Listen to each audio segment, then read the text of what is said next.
in the Senate of Kenya. Some that have that started like 2 years ago. They started when I reported an issue of sexual harassment. And to be clear, what I reported is that I realized that my legislative agenda, I realized that my work in parliament, my activities in parliament, somehow they're being sabotaged and I'm having a difficult time. When I reflected on several things, I actually came to the conclusion that because I refused to participate in the sexual advances of the clerk of the Senate, Jeremiah Nyegenye, so many things which are in control, either through his office or by proxies, were happening to me. This is on record. I did a personal statement at the floor of the House. What you saw after that is a woman who was being persecuted for speaking up. You saw a suspension motion that was brought 2 times. The first time they brought it to the floor of the House, they realized that I was present, and so I would be accorded 20 minutes to defend myself. The whole House, that is the leadership of the House, the Speaker, everyone was aware that because I'm a person who speaks and I am very fearless, at that first motion they decided it's probably a bad idea to try and suspend her when she's present, because her 20 minutes in the protected area in Parliament, she will spend it wisely and she will inform Kenyans of what is happening in this country. So what they did at that first motion, you will see the majority leader going on record saying that some of this dirty linen needs to be washed outside of the public spheres. And the majority leader, Aaron Cheriot, is on record saying that they are going to have conversations outside of the plenary, and that the matter, they assured me and they promised me that at the bare minimum, there will be investigations, and whatever it is that I was reporting will be looked into, and that there will be a conclusion where all parties will be able to take responsibility and move forward. That did not happen. As a matter of fact, the majority leader never picked my phone from that day until the next motion, which they basically made sure that I was absent, that I was not in Parliament. So I was in New York attending the Clinton Global Initiative. At that time, also the president and the whole State House delegation was in New York. So even anyone who could have intervened and brought it to the powers that be that something is going wrong, everyone was busy in the US. That is when they brought the motion to suspend me based on the report that I put that, hey, listen, there's an administrator, a senior person in Parliament, who is actually making my work so difficult because I have refused to participate in his sexual advances. Because I was absent on that day, automatically my 20 minutes of right of reply was lost because I was not at the floor of the House. So what happened is they passed it very quickly and I was suspended. I was suspended in absentia. You will hear many people saying that she was accorded time to come before the Powers and Privilege Committee to defend herself and substantiate the claims. That is not what happened. I reported an incident where I'm being harassed and where I am being treated unfairly. And what happened is that they charged me. They actually took my report and charged me. They made it a charge. They said, we are charging Senator Orwoba for disrespecting Parliament by alleging that there is sexual favors for legislative agenda. So that is not being accorded. That is being charged. And immediately after that, they prosecuted it by the motion. And immediately after that, I was suspended. We have been in this country, so you have lived through these events. I was suspended. Much later, because I put out a point to speak about this to the media, the majority leader called me and said he's going to broker a truce because they were afraid of the things that I was going to say. And they said, you know what, if you at least apologize to your colleagues who you have spoken ill of, we will reduce the suspension. You have seen me on record apologizing and saying, while I was seeking my justice, there are some of my colleagues who I might have rubbed the wrong way. I apologized to them. I said, I'm sorry, I was busy trying to seek justice, but in that way, I might have either come off aggressive or what, but I apologize. What you see after that is them reducing a sentence and bringing it down to, I don't know how many days. Within that reduction of the sentence, of the suspension, I didn't know that I was not supposed to be paid a salary. I thought that when you're suspended, you're not paid a salary, right? So the next time you see me at the floor of the House, what is happening? They have prescribed an apology.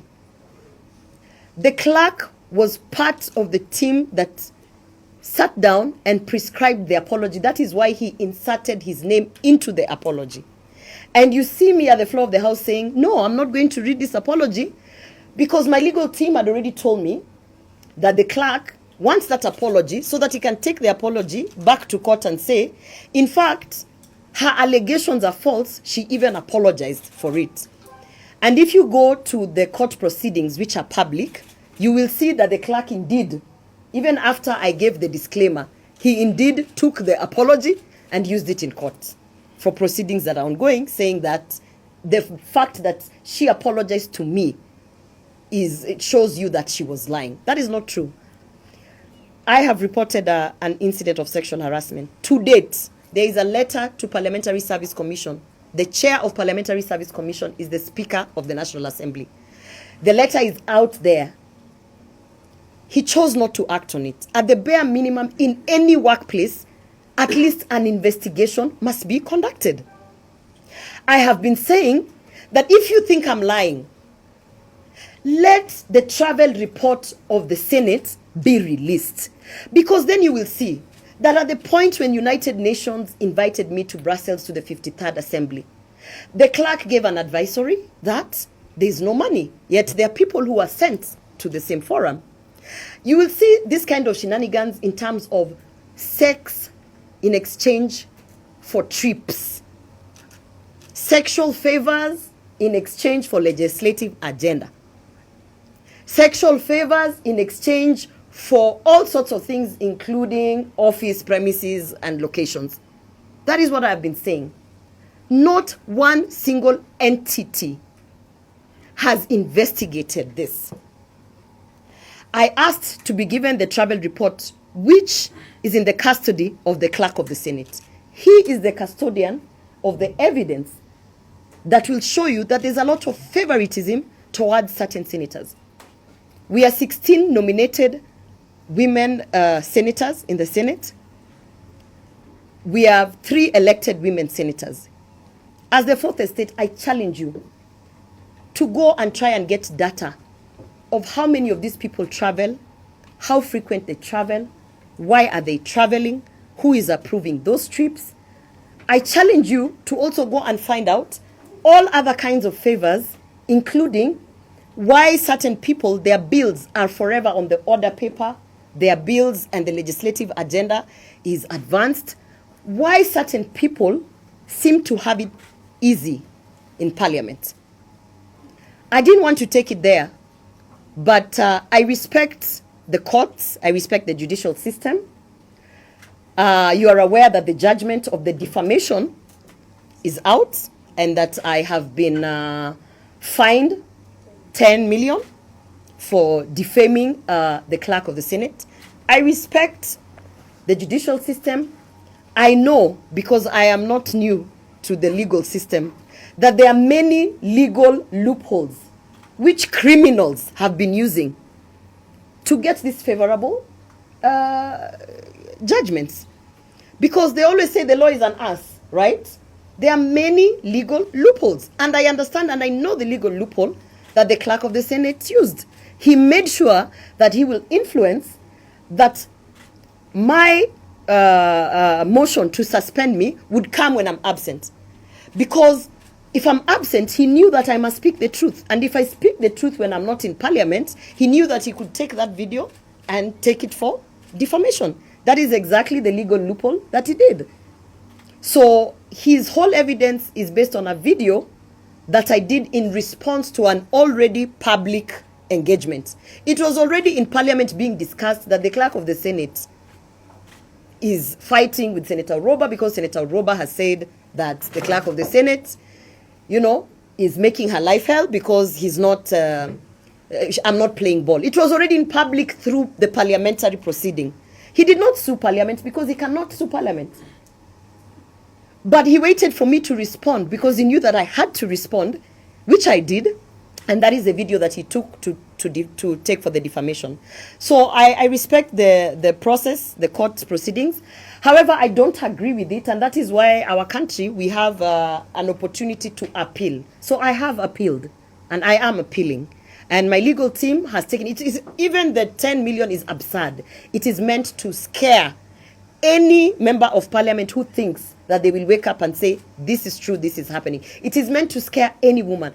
Where we are today, and this is my message today, to women out there, all the women in Kenya, nobody is going to fight for you. You see some of us legislators going to Kericho to fight for the women who are working in the tea plantations. You have had the issue of sex for work. How can I go and fight for a woman in Kericho when I cannot fight for myself in parliament? We all know very well the culture that has been bred in these spaces. It's not only in Kericho. It is in EPZ. It is in all these workplaces. It is in our homes, where even our domestic staff members are subjected and put to a corner. We have seen politicians of high standing, veteran politicians, being told to turn around so that their behinds can be seen. We saw it the other day. The objectifying of women. It's become such a norm. Because if you raise your head and say, this is wrong, they suspend you, they illegally try to remove you from Senate, they hit you with a 10 million bill. But I want to say this. Wangari Maathai did not strip in Uhuru Park because it was easy, right? Nobody said it would be easy.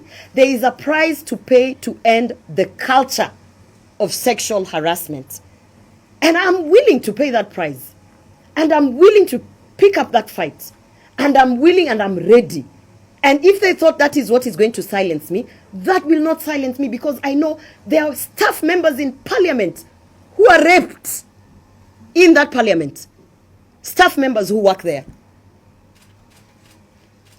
Any sexual engagement that is non-consensual, that someone has not put their consent, that they have been backed to a corner, like we have seen our politicians on the platforms being told turn around, and they feel the pressure because, you know, who is this person and everything. That is rape. And I'm telling you, it is happening in parliament. And I'm not going to be quiet. I will speak about it. I mean, what else can they take away? Where I'm standing, I have served a suspension for 6 months.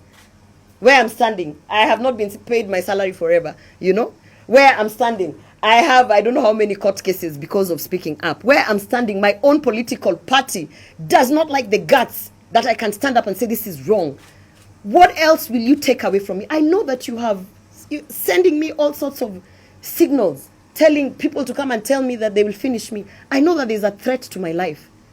But I also know that there are so many women who are counting on me to keep my head up and to keep speaking the truth in times where many people will be harassed, intimidated, jailed, and even their lives taken away.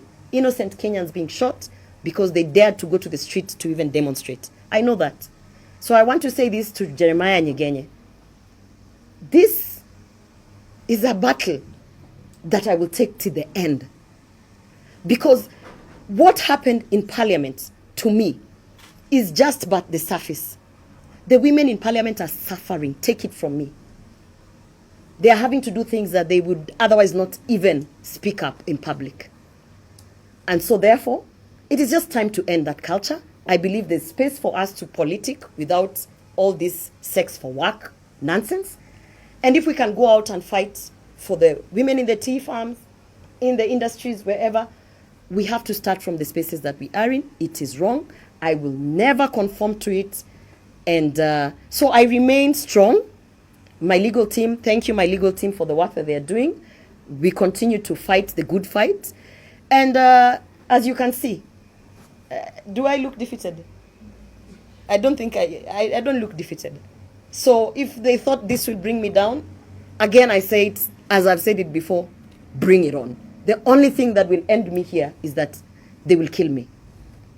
And that is a fight that we know we are ready. So in the event that I die, I want you to know that these are the battles that I am picking up and I am fighting, because I believe God put me there for a reason. So that is the long and short of it. Mm-hmm. Any questions? I have one question. From your experience as a member of parliament, do you think these issues that only happen to those who are elected, or maybe they also happen to the staff? The issue of sexual harassment in parliament is not limited to members of parliament. In fact, it is so rampant within the staff. When I mean the staff is, we have staff members who are working for us there. And if they can do this to a senator, can you imagine an administrator trying to say that my boss tried to, put sexual advances and said, if I want to travel, maybe I have to do ABCD? They cannot. It is a culture of silencing anyone who imagines that they can call it out. So it's rampant, it's there. I urge you to speak to the likes of Martha Karua and veteran politicians who have been in that house. They will tell you. It's not. I am not speaking from nowhere. It is there, and it has to be addressed. We don't have. I even asked the leadership to put a sexual harassment policy and safeguarding measure. For instance, I am reporting someone, but I'm reporting him to himself. How is he going to take action against himself? They don't even have a policy. There's no sexual harassment reporting, mechanism. There's no safeguarding of victims. So any member of parliament right now who is looking at me will not even dare say that I think I was given a raw deal because of ABCD. They will shut their mouth, and that's not where we want to go as a country. Yeah. Madam Orwoba, perhaps a question for this one. Yes. Are you doing this alone? Are you just one man guitar? Are there any senators who are actually supporting you on this?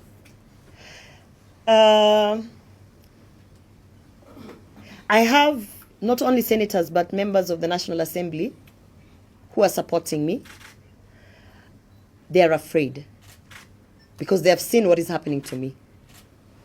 Not everybody has the luxury to be able to say, if that's the assignment, I walk away. People have responsibility financially with families. So I understand their position. They're supporting me in the background. And I understand why they will be fearful. So yes, there are. And I also want to inform you that there are cabinet secretaries who are supporting me because they have been in these spaces and they know exactly what I'm talking about. But you will not see them because they are afraid. They're afraid of the repercussions, which I totally understand. To connect to that repercussion you're talking about, is it connected towards your party? Yes, absolutely. Immediately the judgment came out. If you go online and look at the people pushing the narrative of where will she get 10 million to pay, it is the UDA party machinery. It is all political. And not only is it political, it's unfortunate that they would rather sacrifice the hundreds of women who are in parliament or in the spaces of leadership just so they can teach Senator Orwoba a lesson. Because they don't like people who speak out. But I am speaking out, and that's just who I am. If I may ask, are you ready to resign or you are not ready to resign? No, it's okay. That's a good question, yeah? This is what I feel. Every time you ask a person who is a victim of a circumstance that if they don't want to play ball, they should resign, what are you pushing? What notion are you pushing? Should I resign so that Nyegenya can continue harassing people in parliament? No, absolutely not. I'm not going to make it easy for criminals, rapists, murderers to continue doing whatever it is they're doing. In fact, God will be very ashamed of me if I resigned so that they can now continue doing what they're doing. I don't think that is why we were put there. There is a purpose, and I believe the purpose is you are there to speak and ensure that those who have been having it easy, committing these atrocities, will actually, it's a stopgap measure. There's someone to say, no, we cannot continue with this. Otherwise, if I was to resign even before they suspended me and removed me, we would not be having this press conference. Yeah, last question. Recently they saw with Matiang'i, and at that time also they saw with Matiang'i. That's where the lineage of these circumstances started. Not really. Yeah. Not really. It's part of it, but not really. Because I've also spoken up against the fake jobs that Alfred Mutua is dishing out here. Yeah? And you saw how they came at me, right? I don't want to be the person that says my security was taken away, but you should know my security was taken away when I was suspended, not even these other things. But I always say, like, I mean, we have been in this country without security. Who was Gloria Orwoba before they had 3 bodyguards? I was just here in town, walking around and doing my business. The only security we have is God. God is our security. And as I've said, I am willing, I am capable, and I am ready to fight the good fight. And the good fight for me now is I'm going to speak up against the things that have happened to me, that I know are happening to other people. And that's just the position that I am in right now.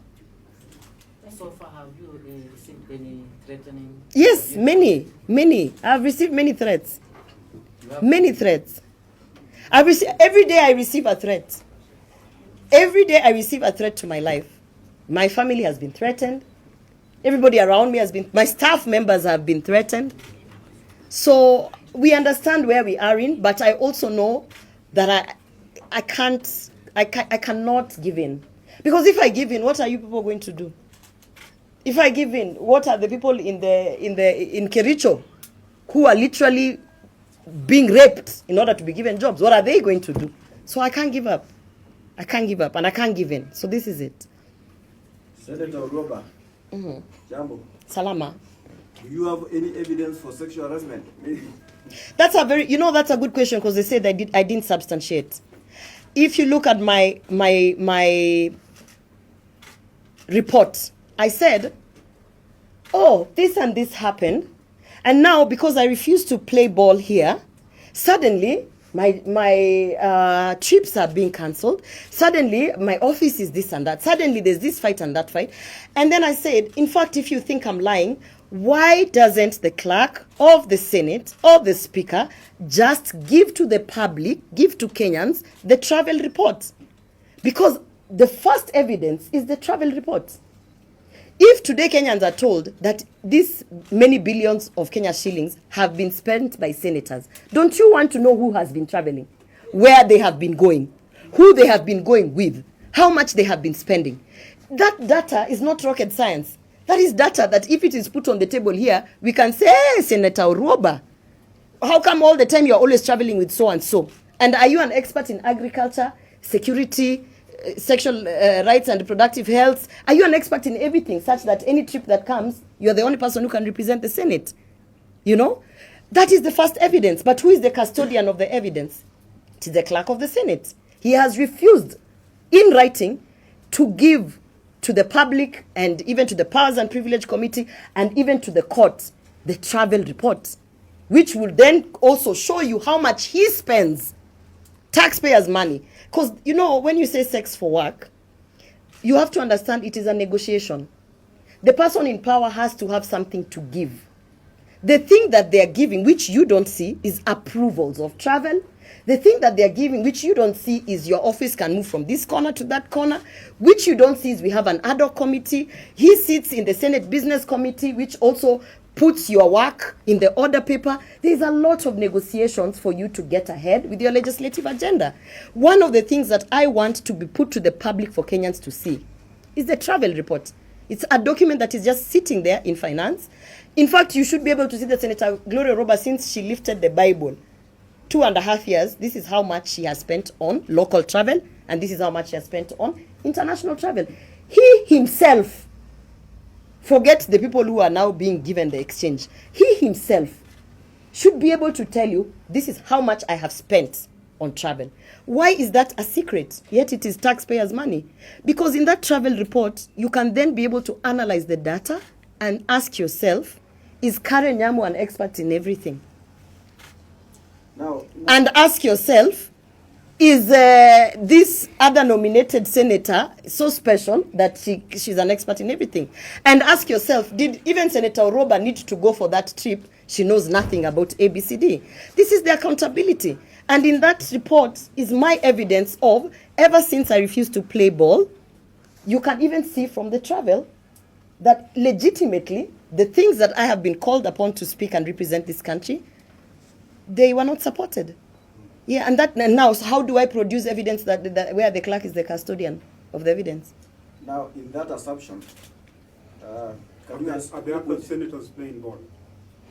I can't speak for, I cannot speak for the other senators, but I can speak for myself. And for myself, I'm not playing ball. And I'm asking you, go and audit, ever since I said, no, I don't want to participate in this, go and audit how many of my things, legislative or otherwise, have actually been tanked. Juzi tumesikia mwingine akiambiwa akipinduka kwa ile tulikuwa tunasambaza hiyo video. Comment on that.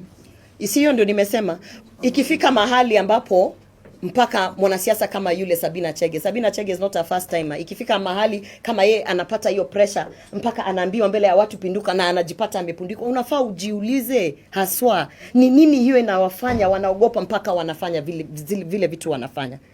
Kwa sababu Sabina Chege si mtu ambaye ameanza siasa jana. Sabina Chege hata kuna alikuwa mpaka sijui deputy party leader ama ni party leader wa Jubilee.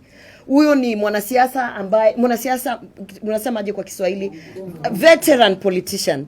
Lakini inafika mahali mtu fulani anamwambia hebu penduka tuone pale nyuma vile ambavyo na anapenduka.